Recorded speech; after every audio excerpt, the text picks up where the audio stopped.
Fabric from the uniform of an army officer of Gilder.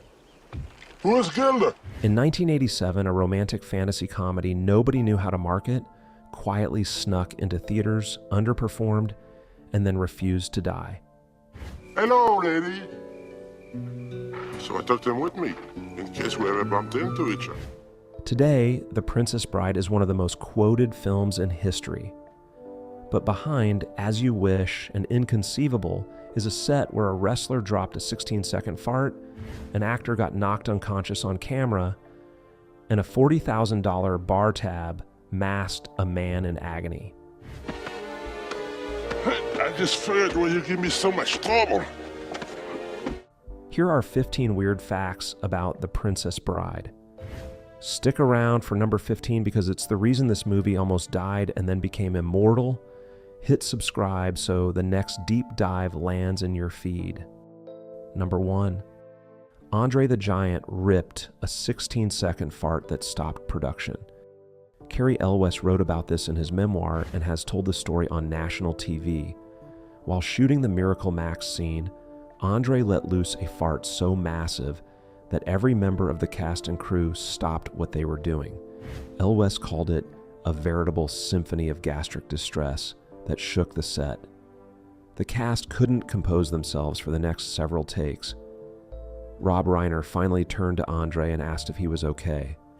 Andre just looked at him and said, "I am now, boss." The shoot was delayed for the day because nobody could stop laughing. Number 2. Andre's $40,000 bar tab hid a much sadder story. During the shoot, the cast stayed at the same hotel. Andre's bar tab at the end of production was over $40,000. Fast. Think you like to scream at us? He was famous for being able to drink over 100 beers in a single sitting. But Cary Elwes has been very clear about why. Andre was in constant, brutal pain from acromegaly, the disorder that gave him his size. His doctors had no idea how to dose pain medication for a body of his scale, so they didn't. Alcohol was the only thing strong enough to dull it. The legendary drinking wasn't a party, it was self-medication. Number 3. Andre couldn't actually lift anyone in the movie. The whole point of Fezzik is that he's superhumanly strong. Reality on set was the opposite. Andre had just undergone major back surgery before filming and was so fragile that he couldn't carry the weight of his co-stars. When you see Cary Elwes hanging from his back during the wrestling fight, For so long. Been specializing in goats. Elwes is actually walking on a hidden ramp underneath the camera. When Buttercup leaps from the castle window and lands in Fezzik's arms,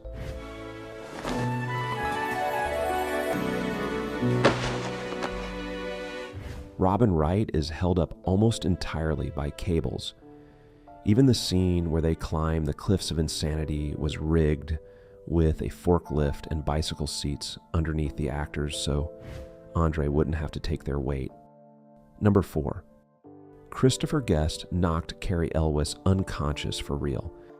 In the scene where Count Rugen knocks Wesley out with the pommel of his sword, You have 6 fingers on your right hand. Someone was looking for you. Elwes asked Guest to actually hit him. He wanted it to look real. Guest, a comedic actor with no combat training, swung harder than either of them expected. Elwes went down, out cold. He had a real laceration on his head, was rushed to the hospital, and production was shut down for the rest of the day. When you watch that scene, the moment Wesley collapses is genuine. Elwes is unconscious on camera, and Rob Reiner kept the take. But before we keep going, I need to tell you something real quick. My son bet me I'd never hit 1,000 subscribers. He says I'm too old for YouTube and that nobody wants to watch a guy my age. So if this video is helping you out, hit that subscribe button and help me shut him up at the dinner table. All right, let's get back to it. Number 5, Cary Elwes broke his toe joyriding with Andre the Giant. On a day off, Elwes went out on an ATV adventure with Andre. He broke his toe. He didn't tell anyone because he didn't want to delay production. Watch the scene right after Wesley defeats Vizzini and tries to sit down on a log with Buttercup. He winces, he stiffens. That's not acting, that's a man with a broken toe trying to make a scene work. The injury is on screen and nobody knew for years. Number 6. Mandy Patinkin's only on-set injury came from laughing. The single funniest performance in the movie is Billy Crystal as Miracle Max. Rob Reiner had to leave the set during Crystal's takes because he was laughing so hard he thought he was going to be sick. Mandy Patinkin tried to be a professional and hold it in. He held it in so hard he bruised one of his ribs. Watch the Miracle Max scene closely. Except for a nice MLT, mutton, lettuce, and tomato sandwich when the mutton is nice and lean. When Patinkin says, "This is noble, sir," he's barely keeping a straight face. The bruised rib was the cost. The only injury, Inigo. Montoya took on the entire shoot, came from trying not to laugh at Billy Crystal. Number 7. Liam Neeson auditioned for Fezzik and was rejected for being too short. Before Andre was cast, Rob Reiner saw a lot of huge men for the role. A young, hungry pre-stardom Liam Neeson came in to read for Fezzik. Neeson is 6'4". Reiner sent him home for being too short, he was. Andre was 7 feet 4 inches. For Fezzik, Liam Neeson, the future Schindler's List lead, the future Qui-Gon Jinn, was small. Number 8. Kareem Abdul-Jabbar was nearly cast as Fezzik. After Neeson, producers got creative. They offered the role of Fezzik to Kareem Abdul-Jabbar. The NBA legend had already proven he could do comedy in Airplane. Climbing to cruise at 42,000. We'll report again over Lincoln. Over and out. Where he played a fictional version of himself as a co-pilot. He was interested. He genuinely wanted the part. The problem was that filming conflicted with his NBA schedule and he had to pass. Imagine Kareem reciting the rhymes in the woods. It was a phone call away from happening. Number 9. Almost every major actress of the 80s wanted to be Buttercup. Before Robin Wright walked into the audition room, the list of women who tried out for Buttercup reads like a 90s box office. Uma Thurman tested, Meg Ryan tested, Courtney Cox tested, Whoopi Goldberg tested. Sarah Jessica Parker was on the list. Producers said Uma Thurman was rejected for being too exotic for a farm girl. Then a shy 20-year-old soap actress named Robin Wright walked in, and Rob Reiner has said it was over the second he opened the door. He claims she was backlit by God, and that William Goldman looked at her and said, "That's what I wrote." Quick pause. If this is hitting, hit subscribe so the next deep dive doesn't get buried. Mom, you're alive. If you want, I can fly. Drop your favorite Princess Bride line in the comments. Mine is "Have fun storming the castle." Now back to Florin. Number 10. Andre's favorite thing about the movie was that nobody stared at him. When asked late in his life what his favorite thing about making The Princess Bride was, Andrei Rene Roussimoff didn't say the laughter, the role, the fame, or the paycheck. He said, "Nobody looks at me." For the first time in his adult life, he was somewhere that he was treated like a normal coworker. Not a freak, not a wrestling spectacle, just Fezzik. He loved the movie so much he watched it on repeat for the rest of his life and made his wrestling friends watch it with him. Number 11. Mandy Patinkin built Inigo on the memory of his own father. Patinkin has called Inigo Montoya his favorite role of his entire career, and it's because the role is barely a performance. Patinkin's father died of cancer when Mandy was young. He spent his adult life carrying that grief. When he played Inigo, a man whose entire identity is built on avenging his murdered father, Patinkin used it. He has said that on set he would talk to his father in his head. The famous line, "Hello, my name is Inigo Montoya. You killed my father. Prepare to die," Hello! My name is Inigo Montoya. You killed my father. Prepare to die.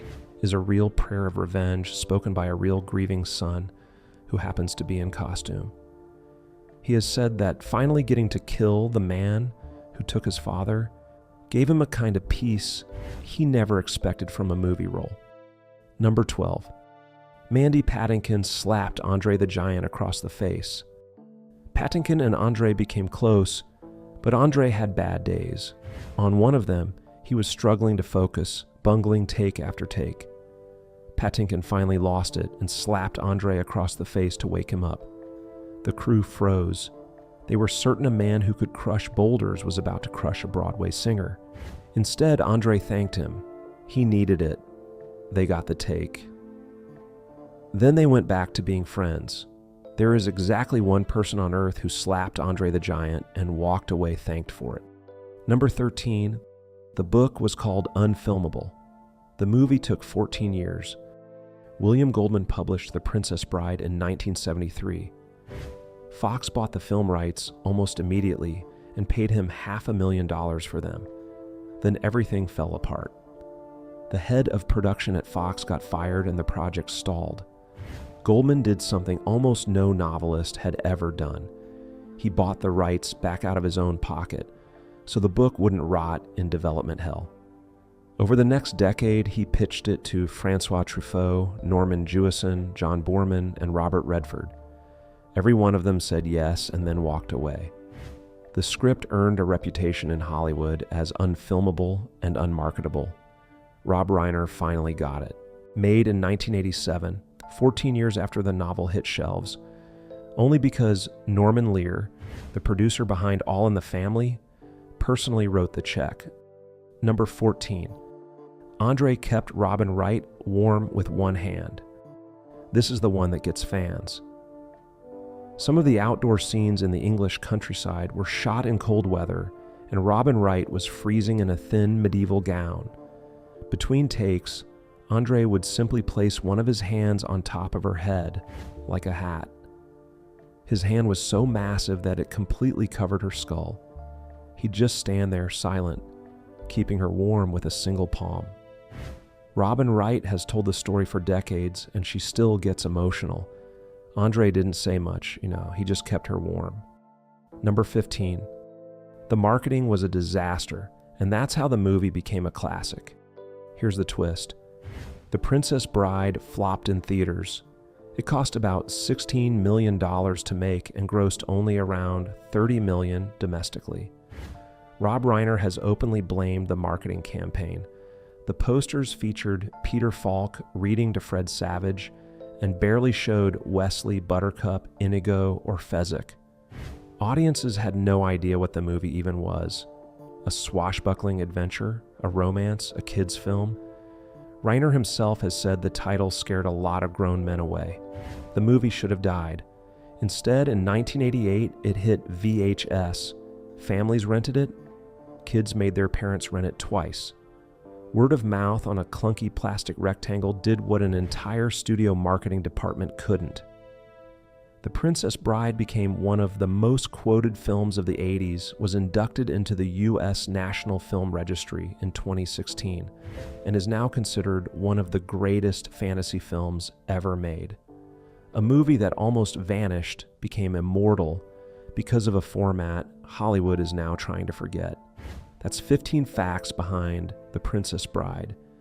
Hit like, hit subscribe, and share this with whoever in your life still says "as you wish" instead of "I love you."